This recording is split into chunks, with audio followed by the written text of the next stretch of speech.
Bonjour à vous, mon nom est Philippe de chez Cloutier Pro Mini Moteur. Dans cette capsule, on fait un guide d'achat pour les souffleuses 2025. On veut à la base que vous sachiez qu'on essaie de faire, on fait un guide d'achat qui est très objectif. Ici, on vend plusieurs marques de produits.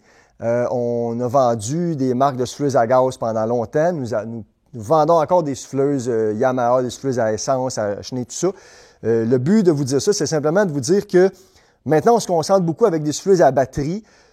Pas parce que c'est la seule chose que nous pouvons vendre, mais c'est vraiment, on est vraiment rendu là au niveau des ventes aujourd'hui. Les souffleuses à batterie, contrairement à il y a une dizaine d'années, ne sont plus marginales. Quand on a commencé à vendre ces appareils-là, on se disait, bon, on va vendre quelques souffleuses à batterie, puis le reste, ça sera des souffleuses à essence. Quelques années plus tard, on s'est rendu compte qu'on vendait autant de souffleuses à batterie que de souffleuses à essence. Et là, aujourd'hui, on est quand même rendu presque une dizaine d'années plus tard. Ça fait 6-7 ans, plus ou moins, qu'on vend les souffleuses en neige à batterie.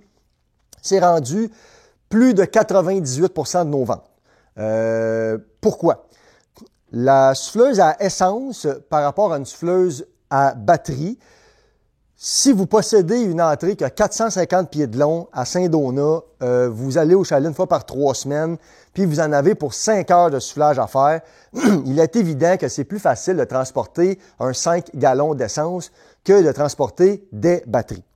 Cependant, pour 100% des gens qui veulent une souffleuse urbaine, donc une souffleuse qu'on a à la maison, la batterie n'a pas de désavantage. On le dit avec conviction, la batterie va vous offrir, un appareil à batterie va vous offrir une performance qui est, je veux dire, tout à fait à la hauteur d'une excellente souffleuse à essence.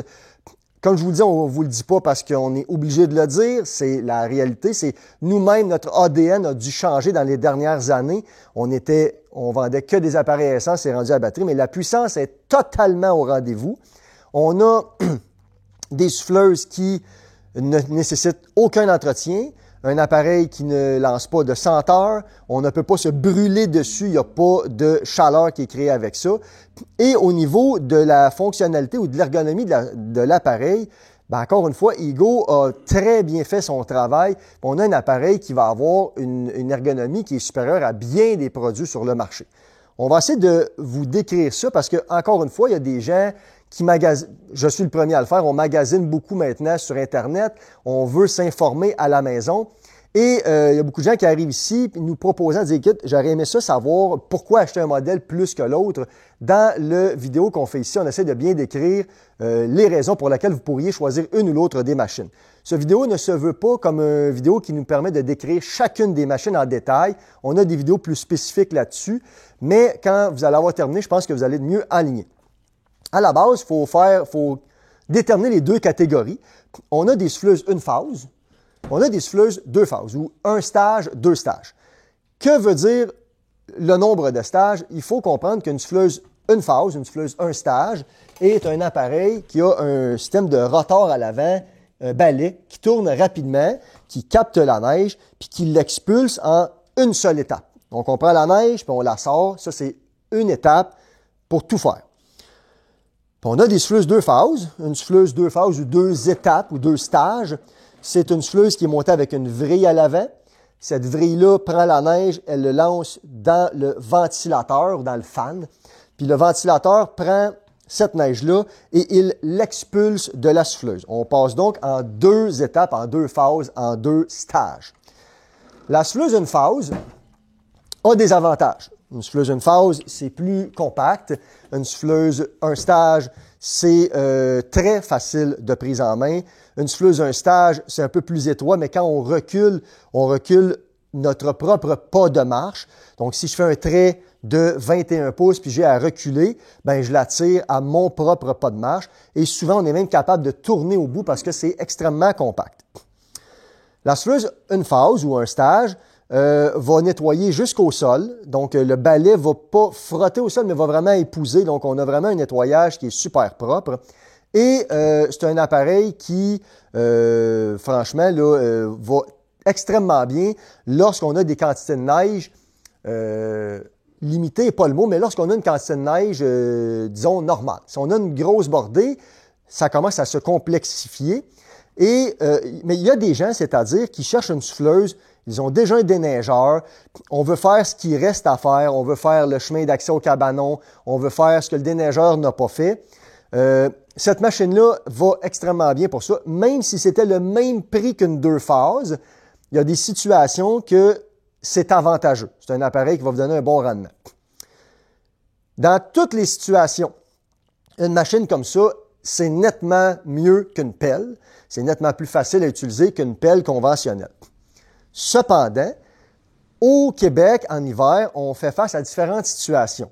Si vous dites, moi, je veux que ma souffleuse m'aide dans toutes les situations qui tombent une grosse bordée, une moyenne bordée, une petite bordée, quand vient le temps des bordées un peu plus importantes, une souffleuse comme ça n'a pas de traction. Il faut la pousser, il faut faire l'effort de la faire rentrer dans le banc de neige. Et ce n'est pas parce que le moteur de l'appareil n'est pas assez puissant, c'est que l'opérateur ou l'opératrice doit mettre un effort considérable pour la faire avancer dans le banc de neige ou dans carrément la neige conventionnelle. S'il y a tombé de la neige collante, ça va super bien, ça ne bloque pas dans la chute, mais si on est 12 heures plus tard, ça a eu le temps de commencer à geler, mon expression doit le dire un petit peu, mais c'est plus limité la capacité qu'on va avoir de la faire rentrer dans le banc de neige.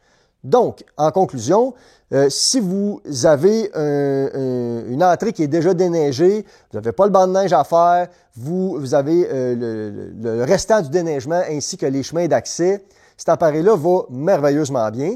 Et encore une fois, je le répète, même si vous n'avez pas de déneigeur, puis vous dites, moi, j'ai la place pour mettre seulement ça, dans 80% des situations qui tombent moins que 15 cm de neige, vous allez adorer ça. Si vous achetez une souffleuse comme ça, puis vous l'avez dans différentes situations, et qu'il y a une grosse bordée qui arrive, vous allez lui pardonner. Ça, c'est sûr et certain, parce que vous allez dire, les fois d'avant, ça a super bien été. Mais si je vous vends ça, puis la première bordée qui tombe, il y en a ça d'épais, puis c'est de la neige collante, il y a des chances que vous tombiez sceptique. Donc, on conclut avec ça. Super bon appareil, très performant, compact, facile à entreposer, performance au rendez-vous par rapport à la grosseur. C'est une puissance déconcertante compte tenu de la grosseur de la machine, mais pour les situations exceptionnelles, faut être conscient qu'on a une capacité limitée. On tombe maintenant dans les souffleuses 2 stages ou 2 phases ou 2 étapes. Souffleuse 2 phases, on a 3 modèles différents. On a 2 modèles de 24 pouces, puis on a un modèle de 28 pouces. On a donc dans le modèle que j'ai sous la main, une SNT 2405 ou SNT 2406. Dans les deux cas, la souffleuse est exactement la même. C'est la SNT 2400. La 2405 vient avec 2 batteries de 7,5 ampères. Soit dit en passant, ça vient avec 2 batteries de 6 ampères. Donc, on a une autonomie là, qui est quand même très intéressante. Ça vient avec 2 batteries de 7,5 ampères. Deux batteries de 7,5 ampères vous permettent de faire de façon honnête et réaliste une entrée avec une vingtaine de centimètres de neige qui contient entre 4 et 5 voitures. On va dire entre 3 et 5, là, mais mettons 4-5 voitures, c'est très réaliste. Dans une condition de 20 cm de neige, appelons-la normale. Si c'est de la neige et qu'il n'y a plus dessus, on diminue un peu l'autonomie, puis si c'est une neige très sèche, on va l'augmenter. La souffleuse qu'on a ici, on a le bras pour tourner la chute à gauche, à droite. On a le bras pour descendre le déflecteur, le monter. Donc, à ce niveau-là, c'est tout très ergonomique. L'appareil qu'on a ici, évidemment, est équipé d'une traction, comme je vous le mentionnais. On peut déterminer la vitesse que la machine va avancer à l'aide du bras qui est ici. Je ne sais pas si on le voit, là, mais plus on va vers l'avant, plus ça va vite. Sinon, on a les vitesses de reculons. Quand je pèse sur la manette ici, ça part à avancer. Soit dit en passant, sur les souffleuses Eagle 2 phases, peu importe le modèle, on a un moteur sur la transmission, un moteur électrique, et un moteur électrique sur la tarière à l'avant. Il n'y a pas de courroie, pas de disque à friction. C'est vraiment une souffleuse à batterie qui a été conçue comme ça. Ça fonctionne super bien. La 2405 vient avec un chargeur double de 280 watts par côté, soit 560. Puis cette machine-là, c'est la moins dispendieuse que l'on a. On a un modèle, la 2406, c'est la même souffleuse, que la 2405, comme je vous le disais, la 2400 au niveau de la souffleuse. Cependant, la 2406 vient avec deux batteries de 10 ampères et toujours le même chargeur double qui vous permet de recharger les deux batteries simultanément. La 2406, comme la 2405, la souffleuse est garantie 5 ans. Les batteries, quant à elles, au niveau de la 2405, c'est une garantie au niveau des batteries de 3 ans. Tandis que la 2406, qui vient avec deux batteries de 10 ampères, va être garantie pour 5 ans au niveau des batteries. Les souffleuses, comme telles, c'est 5 ans la garantie, bumper à bumper. On a aussi un modèle 2416. Ce modèle-là, c'est un petit peu plus récent. Ça a sorti l'année passée. Cet appareil-là est monté avec une chute à distance qui est un petit peu plus, qui est un peu améliorée. On va être capable de descendre le déflecteur et le monter à l'aide du même bras qui me permet de tourner la chute à droite ou à gauche. Peu importe où j'arrête la course, la chute est barrée. La chute ne bouge pas. Peu importe s'il y a une pression de neige dedans, la chute est stable, est barrée là. La souffleuse qu'on a là vient aussi avec des roues dirigeables. Comme le modèle précédent que je vous parlais, il y a un différentiel automatique. Donc, quand je veux la déplacer, c'est pas forçant du tout. Mais en plus de ça, quand je veux faire demi-tour, pendant l'action, donc je vais le faire devant vous, je vais peser sur une planche pour débrayer complètement la roue de droite ou la roue de gauche. Puis, je peux faire demi-tour vraiment sur place. Si je n'ai pas ça, c'est pas compliqué, mais ça reste que c'est un petit peu plus difficile de faire demi-tour. Celle-là va améliorer un peu sa performance. Voyez-vous, si j'avance puis je pèse sur la clenche ici, je tourne sur place. J'ai vraiment fait demi-tour sur un pivot, là, vraiment sur un 10 cents. Si on se met dans la situation de celle-là, qu'il n'y a pas de différentiel ou il n'y a pas de roue dirigeable, je fais la même action. Vous allez voir ça, c'est pas dur, mais c'est dur de tourner sur place. C'est quand je veux tourner, je tourne autour de la roue. Je ne peux pas désembrayer la roue. Il y a toujours moyen de lâcher la clenche, faire demi-tour. Mais tu sais, les roues dirigeables vont servir à ça. L'appareil qu'on a ici vient avec des poignées chauffantes. Est-ce que c'est le principal atout de vente? Non, mais c'est quand même pratique. Parce que généralement, on utilise une souffleuse par temps froid. C'est assez rare qu'il fait chaud quand on utilise ça. Il y a aussi une différence au niveau de l'interrupteur. Je vais me mettre de ce côté-là, je pense, pour bien vous le montrer. L'interrupteur sur cette machine-là, je vais l'arrêter pour vous faire la démonstration. Je dois actionner l'interrupteur ici pour allumer la souffleuse à neige. Ni plus ni moins, c'est comme si je mettais la switch à on. Par la suite, je peux peser sur la manette qui est ici pour actionner la transmission. Puis, il y a un dispositif de sécurité, mais si j'appuie ici, puis je pèse sur la manette ici, la tarière avant s'engage. La tarière avant va s'embrayer. Si je veux réembrayer la tarière, bien, je repèse sur la poignée ici, la tarière se réengage. Et si je repèse ici, le système de traction va s'engager. Après 5 minutes d'inutilisation, l'interrupteur s'éteint. Autrement dit, la switch tombe à off. Différents avantages. Évidemment, quand c'est à off ici, en pesant 5 secondes, on fait le même principe que si on attendait 5 minutes. On éteint complètement. Si je pèse là-dessus, il n'y a rien qui se passe. Le modèle que je vous ai présenté un petit peu avant, le système de transmission, évidemment, si les batteries sont installées, si les batteries sont cliquées, le système de transmission fonctionne toujours. On a entendu ça, pas souvent, mais on l'a entendu une fois. Ça peut faire rire, mais probablement, celui qui l'a vécu, il n'a pas ri. Probablement qu'il y a un enfant qui a mis le manteau là-dessus. La poignée s'est légèrement détendue. Bref, la poignée finit par s'enclencher. Et la souffleuse qui est ici est partie à avancer. Puis elle a dû aller sa cote au mur. Je ne peux pas vous dire le reste de l'histoire. Ça ici, après 5 minutes, la souffleuse s'éteint complètement. C'est un petit peu plus sécuritaire. Puis en même temps, c'est peut-être moins désagréable parce qu'on n'a pas à redémarrer la tarière à chaque fois. Ce que je vous montre là, c'est un détail. C'est vraiment pas difficile parce que ce qu'on a à faire sur celle-là, pour que vous compreniez bien, c'est que quand la souffleuse est arrêtée, je dois repeser sur le bouton J'ai 5 secondes à partir de maintenant pour embrayer, plutôt la tarière. Je le refais, je m'excuse. Donc, on pèse sur le bouton, on embraye la tarière. Je lâche la tarière, je dois réembrayer afin de la redémarrer. Comme je vous dis, c'est vraiment pas compliqué, mais c'est un enjeu supplémentaire. Puis ça ici, ben, c'est constamment à on. Donc, n'importe quand je pèse là-dessus, ça part à avancer. Le truc serait de décliquer les batteries quand on a terminé l'utilisation. De toute façon, ce qu'on conseille aux gens, quand vous avez terminé de l'utiliser, c'est de prendre les batteries et de les mettre sur le chargeur. Mais bon, je pense qu'on a fait le tour de la question de la switch.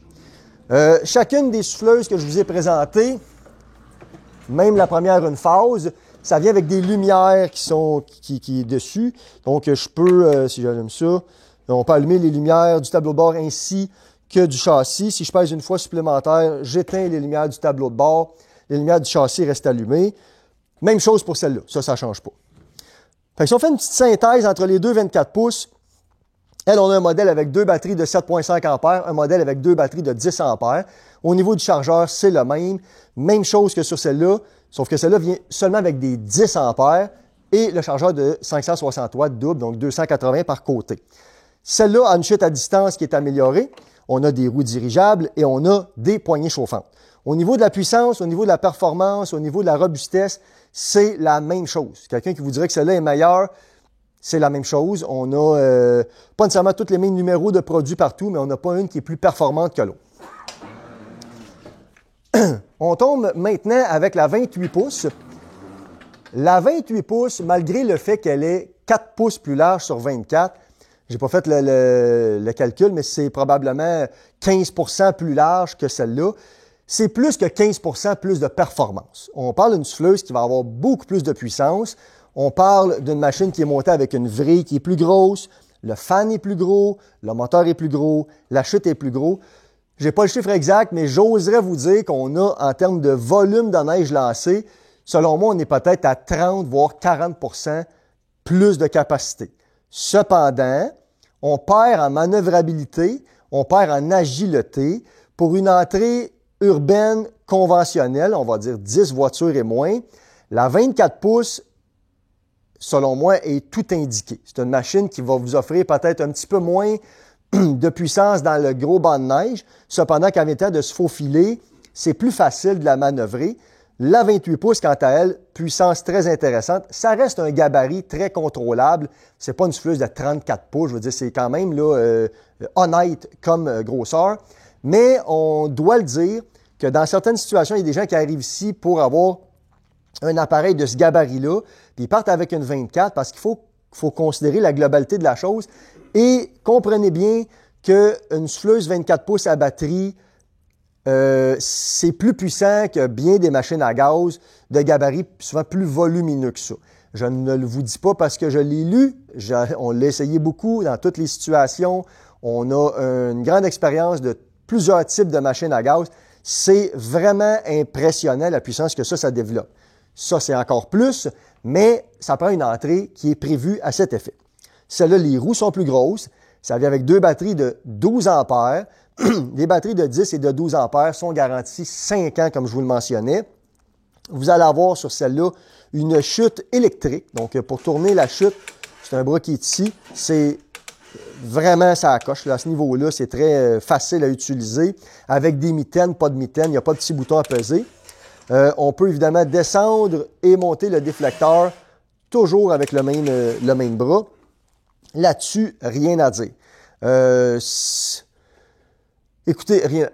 Moi, je trouve ça accroche. J'ai entendu un commentaire à un moment donné, il y a des gens qui disent que c'est sensible. Selon moi, c'est juste une habitude. C'est sûr que si je donne un coup comme ça va aller au maximum de la course. C'est vraiment de gérer ça. Mais ça, remarquez, c'est pas, selon moi, un enjeu majeur. Vous avez les poignées chauffantes là-dessus aussi. On a les roues dirigeables sur cette machine-là aussi. Vous allez avoir la possibilité de gérer la vitesse de transmission comme les deux autres, vitesse de tarière, donc distance de projection comme les deux autres. On est en mesure d'adapter selon le besoin que vous avez. Comme d'habitude, je prends le temps de vous mentionner que chez Cloutier Pro, on vend le même prix que dans n'importe quelle grande surface. On a le culot, cependant, et la prétention de vous dire qu'on vous offre un service pendant la vente qui est nettement supérieur à ce qu'on peut retrouver dans n'importe quelle grande surface. On vous donne un service après-vente qui est aussi, qui n'est pas supérieur parce que les autres, en tout cas, nous, on en offre un qui est tout à fait adéquat. Je vous dirais, on a des techniciens ici, on a 5 mécaniciens à temps plein. Encore une fois, j'ai la prétention de vous dire qu'on a une excellente équipe à l'arrière. On a des pièces, on a le téléphone, on a le courriel, on est joignable. Je pense que ça additionne une valeur à l'achat que vous faites. Et ces appareils-là sont aussi réparables. Pas seulement pendant la garantie, mais après la garantie. Si dans 10 ans, vous avez un problème, un interrupteur, peu importe quel sera ou serait le problème, on est en mesure de vous aider à la réparer ou encore vous la réparer complètement. Ce sont des appareils aussi qui viennent avec des batteries qui sont compatibles avec l'entièreté de la gamme. Donc souvent, les gens qui commencent avec une souffleuse, par la suite, on peut faire l'obtention d'une tondeuse à essence, on peut acheter un souffleur à feuilles, un taille-bordure, un radio, une laveuse à pression. Les batteries qui sont dans ces appareils-là s'installent partout ailleurs, ce qui, encore une fois, offre une valeur ajoutée à la gamme. Je conclus en répétant ce que j'ai dit au début. Notre review ou notre capsule ici se veut très objective. On vend d'autres marques. On se concentre actuellement avec Ego dans la souffleuse à neige parce qu'on considère que c'est le meilleur produit sur le marché. Ce que je vous dis, c'est pas qu'il n'y a pas d'autres bons produits, mais je considère que le rapport qualité-prix de Ego, c'est le ou un des meilleurs. Et la souffleuse à batterie, aujourd'hui, n'est plus marginale. Si vous avez besoin d'en savoir plus, il y a un paquet de vidéos d'utilisateurs, des gens qui ont filmé ça de leur propre gré sur Internet. Vous allez pouvoir constater par vous-même la performance de l'appareil, mais même nous, on a fait des vidéos de ces appareils-là dans différentes situations. N'hésitez pas à les consulter, vous allez le voir par vous-même que la performance est vraiment au rendez-vous. La fiabilité est là. Puis, encore une fois, appuyé par un commerce qui offre un service après-vente. N'hésitez pas à vous abonner à notre page si ce n'est pas déjà fait. C'est vraiment quelque chose qu'on apprécie. On ne gagne pas notre vie avec ça, mais on apprécie de voir que vous êtes intéressé par ce qu'on fait. N'hésitez pas à nous contacter, le téléphone, comme je vous le mentionnais, email, Facebook. Laissez un commentaire si vous avez des suggestions à nous faire par rapport aux petites vidéos qu'on produit.